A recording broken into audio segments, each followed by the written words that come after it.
Sengottaiyan, EPS இடையே பனிப்போர் நீடித்து வருகின்றது. அது பெரிய போராகவே முற்றி இருக்கிறதா என்ற ஒரு சந்தேகத்தையும் எழுப்பியிருக்கிறது. கடந்த சில நாட்களாகவே நாம் பார்த்து வருகிறோம். செங்கோட்டையன் அனைத்து சட்டமன்ற உறுப்பினர்களும் வரும் வழியாக வராமல் அவர் தனி வழியிலே வருகின்றார். பத்திரிகையாளர் சந்திப்புகளிலே கலந்து கொள்வதில்லை.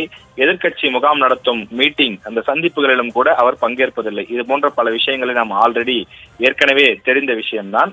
செங்கோட்டையன் புதிதாக நேற்றைய தினம் டெல்லி சென்று இன்று காலை திரும்பி இருக்கிறார் என்பது மிக முக்கியமான ஒரு தகவலாக பார்க்கப்படுகிறது.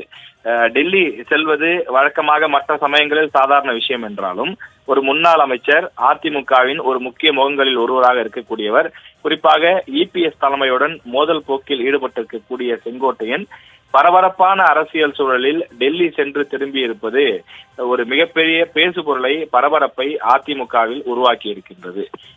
அதாவது சென்னையிலிருந்து அவர் புறப்பட்டு சென்றால் வெளியில் கசிந்துவிடும் என்பதற்காக இங்கிருந்து மதுரை புறப்பட்டு மதுரையிலிருந்து அவர் டெல்லி சென்றதாக வரக்கூடிய தகவல்கள் ஒரு மிகப்பெரிய பரபரப்பை உருவாக்குகின்றது.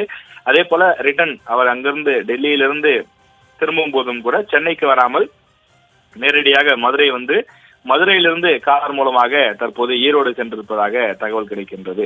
எனவே இவர் எதற்காக ரகசியமாக டெல்லி சென்றார், டெல்லி சென்ற அவர் அங்கு யார் யாரை சந்தித்தார் என்பதெல்லாம் மிக முக்கியமான விஷயங்களாக இருக்கிறது. முதற்கட்டமாக நமக்கு தெரிய வந்திருக்கக்கூடிய தகவல், நிர்மலா சீதாராமன் அவர்களையும் பாஜகவில் இருக்கக்கூடிய மற்ற சில தலைவர்களையும் அவர் சந்தித்ததாக நமக்கு தகவல் கிடைக்கப்பட்டிருக்கிறது. அமித்ஷா அவர்களை சந்தித்தாரா இல்லையா என்பது இன்னும் உறுதியாக தெரியவில்லை.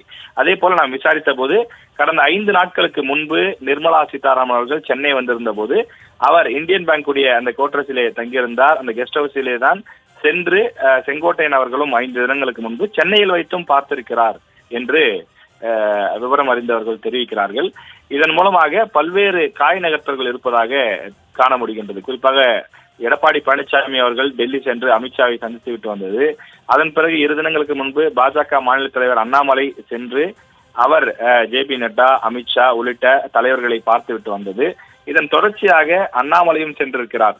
இவர் மட்டும் தானா என்று பார்த்தால் அதற்கு முன்பு ஜி.கே. வாசன் அமித்ஷா அவர்களையும் சந்தித்திருக்கிறார், நிர்மலா சீதாராமன் அவர்களையும் சந்தித்திருக்கிறார். ஜி.கே. வாசனை ஏன் இதில் கொண்டு வருகிறோம் என்றால் அவர்தான் இந்த அணிகள் இணைப்பு, அதே போல பாஜக அதிமுக தனித்தனியாக இருக்கக்கூடாது, சேர்ந்தே தான் இருக்க வேண்டும் என்று கடந்த நாடாளுமன்ற தேர்தலிலிருந்தே போராடி வரக்கூடியவர். எனவே அவருடைய இந்த சந்திப்பும் கூட இதில் நாம் முக்கியத்துவம் வாய்ந்த ஒன்றாக கவனிக்க வேண்டும்.